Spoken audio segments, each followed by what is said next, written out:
This is Debbie from the service department. Hey, this is Lily with Credit Loan Associates. Hey, this is Mike calling in from the attorney's office. From phone calls about your car's extended warranty, Your automobile might be out of coverage. to debt relief programs, and even people posing as law enforcement. He gave to me my name, my phone number, my address, and he knew I was a physician. We all get unwanted robocalls. They want your money, I mean, I had a box of $8,000 cash in my purse. your personal information, They try to get you panicked. and they know exactly what to say for you to give it to them. These are sophisticated criminal organizations. So why are robocalls so successful? We're talking about billions of calls, billions of dollars nationally. What scams are they trying to pull off? The attorneys have tried to get a hold of you. And what's the answer to robocalls? It sounds true. Go ahead and call me back, and I'll give you the details. They believe in that moment it's true. Join me as we explore the difference between a solicitor and a predatory scam. We'll also meet a self-described robo-warrior who says he can help turn those illegal robocalls into cash.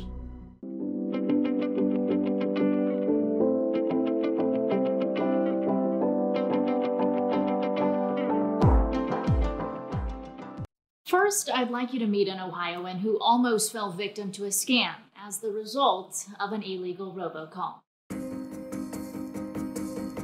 My name is Katie Gieselman. I am a physician here in Cincinnati, and I was targeted by a scam phone call that almost cost me $8,000. The phone rings and it was a 513 phone number. My son was going to this program that morning and I thought maybe it was canceled, so I answered it. And the person identified themselves as a police officer and then went on to tell me that I had missed a court date and therefore there were citations out or pending citations, contempt of court and failure to appear. How long were you on the phone? It was over an hour long. Ultimately ended up with me going to the bank and getting cash out that I thought I was bringing to the police station to post bond.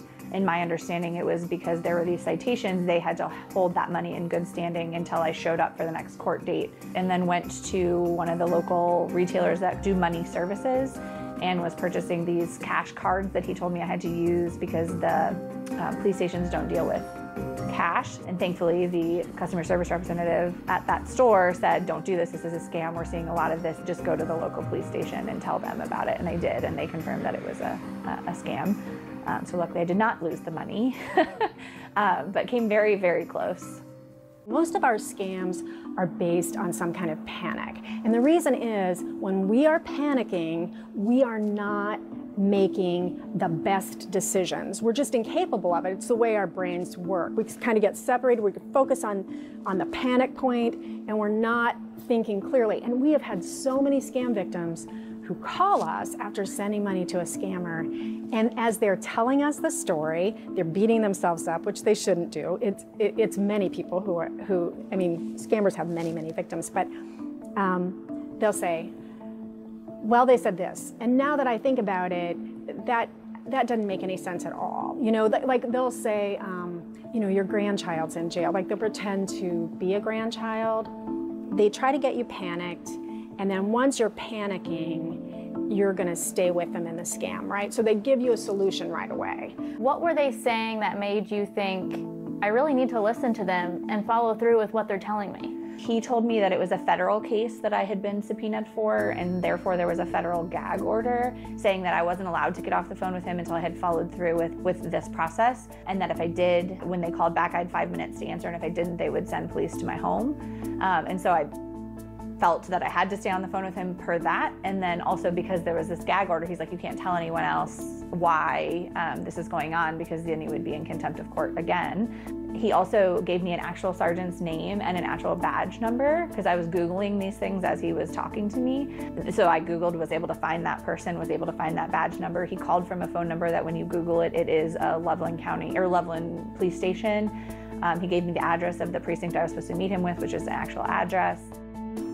These scammers, these predators are so good at what they do, they can really convince somebody that Sheriff Rob Struck is going to come and knock on their door and take them to jail if they do not get a Kroger's gift card, and that's not an exaggeration. That is the kind of things that these people ask for. They want gift cards sent to them, or go down to where you can transfer money and send it to these addresses. And they use the IRS, they use local law enforcement, they use anything they can think of to try to get people to send them money. What sort of personal information did he have that made you believe him? So he gave to me my name, my phone number, my address, my birthday, and he knew I was a physician. And I said to him multiple times, I'm worried this is a scam. And he kept just going back to, this is my name, this is my badge number, this is the court case number, this is this judge that was supposed to preside it or is presiding at this court case. And so it just, I couldn't catch him. I couldn't figure out how to prove that this wasn't real. So when did you know that it was a scam? When the woman at the service desk said, don't do this, it's a scam. And she also very specifically was like, you're probably on the phone with someone. They're probably saying they're police or a lawyer. Just go, if you don't believe me, please go to the police station. And I did, and they definitely validated what she had said. So at that point is when I knew. And actually the first thing they said was, how much did you lose? So it sounds like they were a very talented actor. Yes, absolutely. I mean, I had a box of cash. It was $8,000 cash in my purse at that store, so very close. Tell us about the scope of robocalling and the issue in the state of Ohio. Well, just like everywhere else in the United States, Ohio is inundated with this stuff. We had 23,000 complaints into our office last year. That's the people that got annoyed enough to actually do something about the call that came in. For every one person that calls in, there's 1,000 more that don't. We're talking about billions of calls and billions of dollars nationally that are scammed by robocallers. I get calls about student loan debt, Medicare coverage, and the free cruise I've allegedly just won. In 2008, I even registered my phone number on the National Do Not Call list, but my phone keeps ringing. How do our phone numbers end up on these calls? Is it that our phone numbers are sold? Is it an automated telephone dialing system, or a combination of the both? It's a combination of both, but interestingly enough, the dark web has lists of telephone numbers for sales. And I'm sure you've heard somebody like me say, just don't answer your phone. If it's important, they'll leave a message. And that's true. It's the best #1 defense. Don't answer your phone. But here's the thing. When you do answer the phone, even if you think you're just wasting their time, you just went on a list. You've got a hot number, and that number is now going to be sold over and over again on the dark web. So actually, by picking up the phone and answering it, you're getting yourself more robocalls. Next, why I decided to pick up the phone. My effort to turn the tables and make robocallers write me a check when the calls wouldn't stop.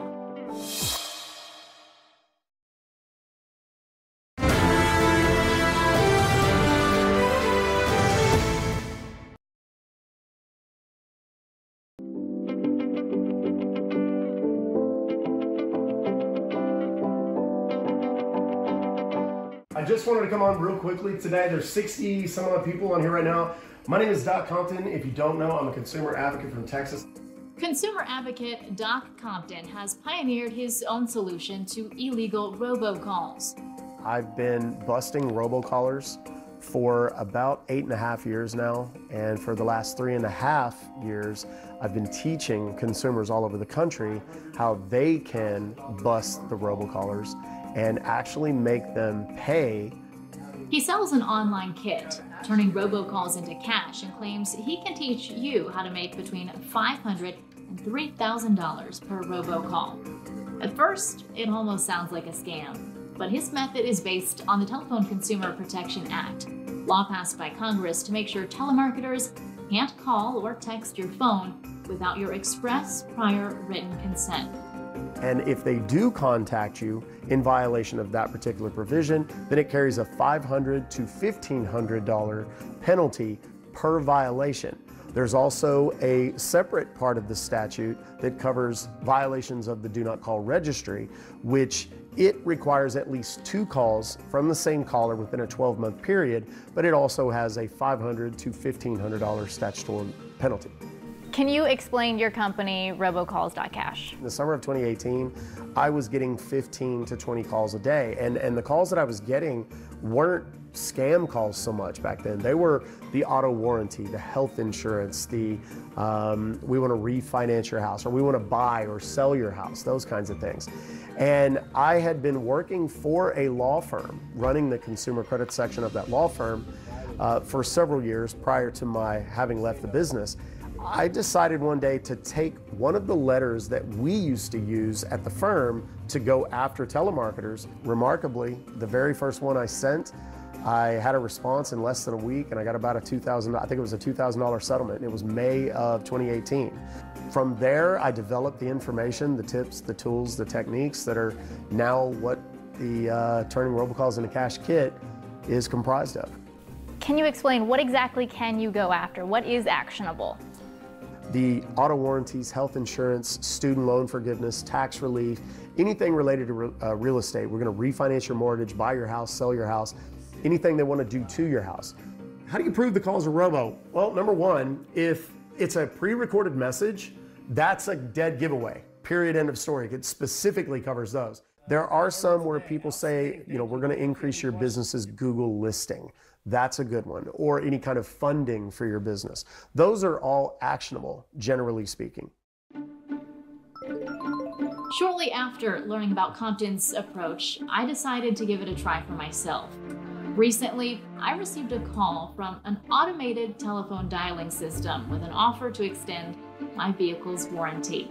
This was at least the 6th time I've received a phone call with the same automated message, claiming to be from a company named Car Warranty Services. So I followed the kit, Turning Robocalls Into Cash, in an effort to get the calls to stop. I paid $150 to buy the warranty. The product was real. It arrived in the mail. Then with about an hour of research, I identified the real name of the company, their business owner, and their attorney. But some people never get this satisfaction. So can you tell me about the emotions that were going through your mind as you were on the phone with this man for an hour and a half? Right.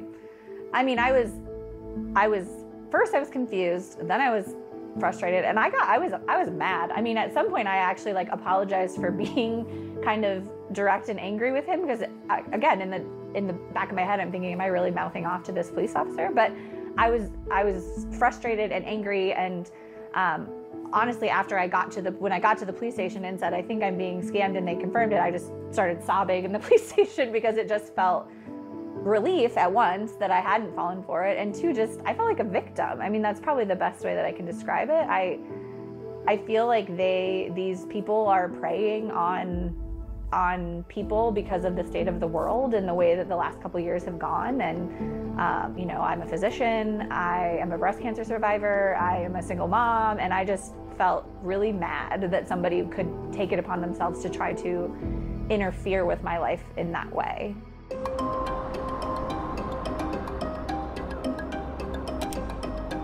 In Cuyahoga County, the Department of Consumer Affairs works to protect local residents from scams, including those initiated by robocalls. Cheryl Harris serves as the department director and says their work is part of a nationwide effort to stop predatory phone calls. So is there anything else in a person's profile that makes them a target? The kinds of scams that target different groups really vary. So for young people, it might be an employment scam or a rental scam. They might be more susceptible to those. 55 and up tend to be a little more vulnerable to romance scams. And when I'm talking about romance scams, I mean a long-term con by someone who's connecting with them online, pretending to be someone else, and using that relationship to get payments. So can you tell me how you track these calls? How do you know about them in the first place? Cuyahoga County residents call us when they've encountered a scam, or when they're worried that a family member is involved in a scam. We and the Federal Trade Commission and the Attorney General's office, who are all in Scam Squad, we all refer our scam complaints to a federal database run by the Federal Trade Commission, that investigators across the country can look into to track scams. So you can, connect the dots to find scammers and identify them. And people always say, if it sounds too good to be true, it is. That's a crazy thing to say. If it didn't sound, if it sounded too good to be true, people wouldn't be doing it. It sounds true. Mm-hmm. I mean, that is the universal case with people who are scammed. They believe in that moment it's true. A lot of times people are too embarrassed to tell law enforcement, or at least their loved ones, that I just lost $5,000 because I thought my grandson was in jail in Mexico. So we don't know the actual amount that's being taken, but we do know that people who are vulnerable are being taken advantage of. My own father passed away in 2020. I was the executor of his estate, and while I was sorting out the estate, I found that my own father had been taken for $19,800. And I'm the robocall guy. And like many people, I think he was probably a little embarrassed and didn't tell. He never told me, and it was only when I was handling his estate that I even found out. You opt out. You block the number. You're on the national do not call list, but you're still racking up robocalls. These are sophisticated criminal organizations that are scamming people, right? The response from the car warranty company dialing my number when I demanded they pay up.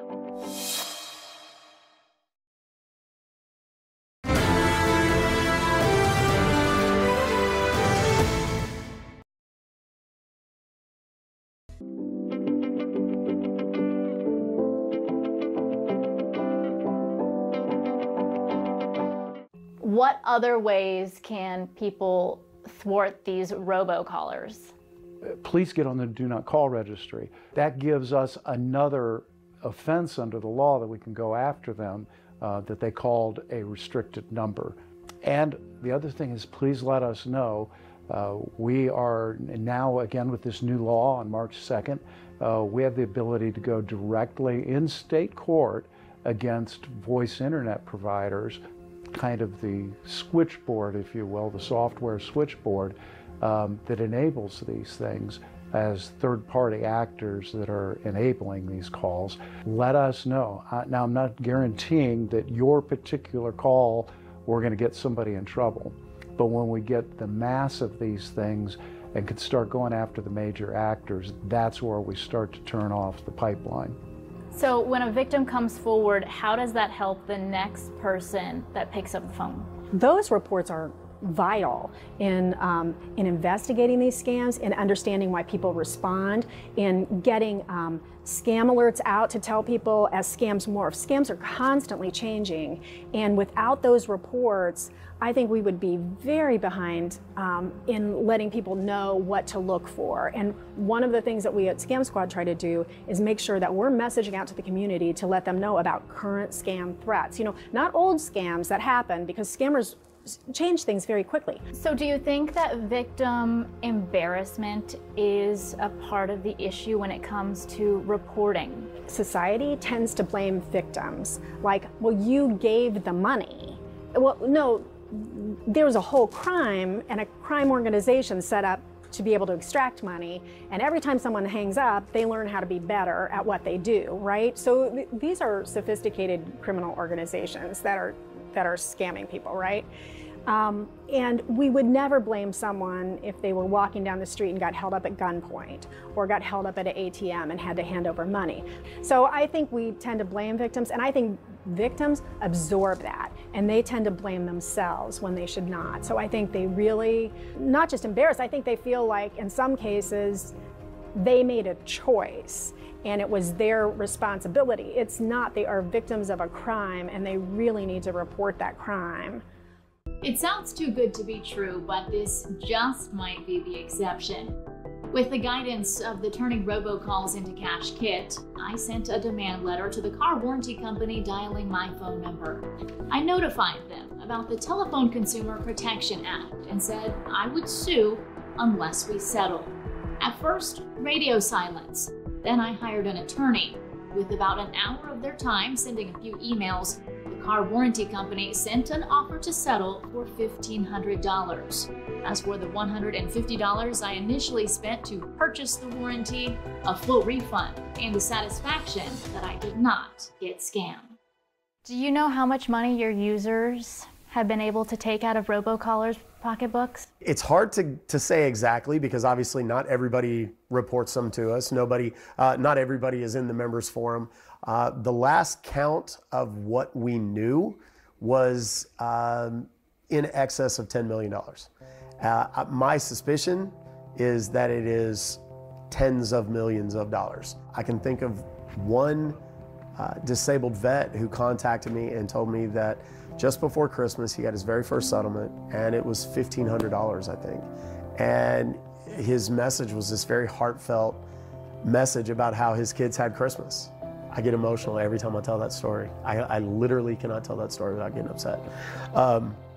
And every bit of that is something that works against the robocallers who are breaking the law all day, every day, basically with impunity, because the federal government simply doesn't have the manpower, the resources to track down every single robocaller. If I have somebody on the phone and I'm kind of on the verge trying to decipher whether they are a scammer or a legitimate business, how do I decipher that? What you really want to do is understand that the majority of these calls that we're getting these days, sadly enough, are scam calls. You don't want to transact business with anybody who calls you, right? We just hang up the phone. If someone really wants to tell you something, they'll send you a letter, they'll put a notice in your own account, they'll, you have ways to find out, right? The phone calls, we should just be suspicious of, I think, to begin with. So do you share this experience with friends and family, and what do you hope they learn from it? Yeah, I shared it as widely as possible because I felt, I have family members who, not to this extent, but who have fell victim to some of the calls of this loved one's in jail and we need this money and those types of things. I always was like, I would never fall for that. And if someone calls me and asks me for my social security number over the phone, I'm not gonna fall for that. But this felt so personal and so specific, and he was so dedicated to the cause. He kept up with me every step of the way. Every question I asked, he had an answer for. And I know because I have started talking about it widely and sharing it, many people, physicians and otherwise, have come to me and said, I almost fell for it, or I did fall for it. I know people who have lost thousands of dollars in this exact same way. So, I think if we as physicians, educated, exposed, can fall for it, I think anyone can fall for it. I think a lot of people may be hesitant to come forward because of the embarrassment. Right. But what is your hope with you coming forward and the next person coming forward helping the people in line behind you whose phone is going to ring by the same scammer? Right. Just, the reason why I was willing to share openly on social media and to, sit down with you guys is because I don't want this to happen to anyone else. Because, $8,000 is a lot of money, but, I had $8,000. A lot of people don't have that kind of cash or a smaller amount of money that could really make a huge impact negative on their life if they were to lose it. And the people I know who have lost the money, there's no recourse. There's no way to get it back. And it's just, there's too much bad stuff in the world. And I just hate that these people are doing this and preying on everybody when we're just trying to make it through, We hope these experiences help you in answering robocalls. Thank you so much for sharing some of your time with us. For Spectrum News, I'm Sophia Constantine.